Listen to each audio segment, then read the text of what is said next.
Hi, I'm Mike from Scoutadelic, and how can you make pizza bites? Find out. Hi, I'm Mike from Scoutadelic, and come on, subscribe to the channel. There are tons of activities, games, craft, and baking like today. So come on, help us subscribe to the channel. It's free to do so, and you're going to get tons of activities and ideas. Today is the last day of baking month, and I'm going to teach you how to do some pizza bites. So what you're going to need is you're going to need some pizza dough. You're going to need some toppings like you would on a pizza. So I have some chorizo. Obviously you get cooked meat rather than obviously meat that you're going to have to cook. Alright.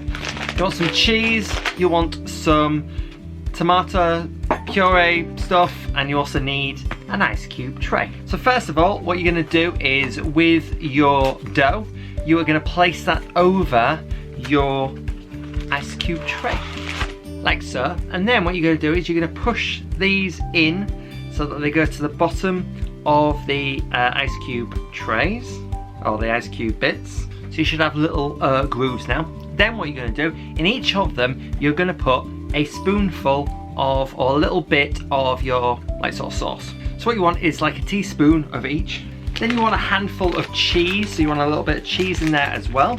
So like that. And then what you want to do is you want to put your fillings in. So whatever you've decided, whether that's ham or pineapple, controversial, or like me, I've got chorizo in here. So you want to just dollop that on the top.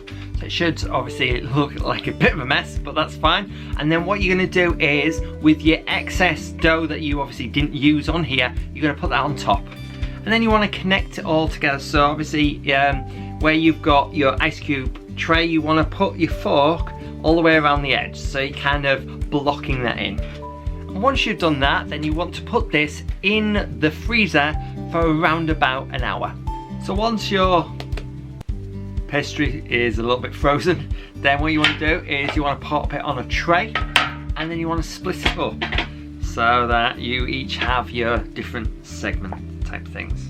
So there we are. So you want to obviously chop them all up so they're all individual bumps, like so.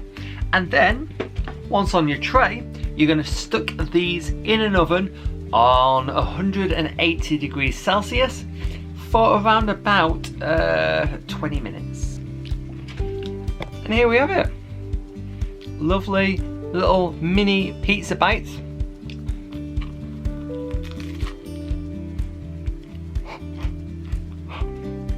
Bit hot, but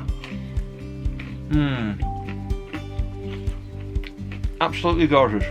So if you like this video, then give it a thumbs up and share it around. Go on, share some pizza bites, or keep them to yourself. Otherwise, I'll see you again soon for another one of these, or maybe not this. Bye.